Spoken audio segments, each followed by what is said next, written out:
দেবরাজ এমনি ভালো ছেলে, আমাদের লোকাল ছেলে, আমাদের শহরের ছেলে, এবং সে যদি এবারে নির্বাচনে জয়ী হয় তাহলে অন্তত সাধারণ মানুষের যে কথা, মানুষের যে রুটি রুজির কথা, সেগুলো অন্তত আমাদের এখানকার লোকাল যা সমস্যা আছে সেই সমস্যাগুলোর কথা, চা বাগান এলাকা যুক্ত আমাদের এই জলপাইগুড়ি, চা বাগান শ্রমিকরা যে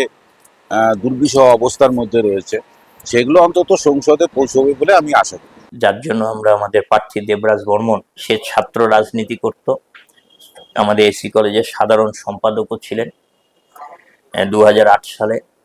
ছাত্র জীবন থেকে উঠে আসা মেধাবী ছেলে, সমাজকে নিয়ে একটা নীতি নিয়ে এবার নির্বাচনে কিন্তু নেমেছে। ফলে সবার কাছে আবেদন আমাদের, তাকে নির্বাচিত করলে পার্লামেন্টে গিয়ে আপনার যে কাজের অধিকার, আপনার যে খাদ্যের অধিকার, আপনার যে তথ্য জানার অধিকারগুলো ছিল, যেগুলোকে খর্ব করতে চাচ্ছে কেন্দ্র সরকার, সেগুলোকে পুনঃপ্রতিষ্ঠা করার একটা বড় লড়াই সে করবে।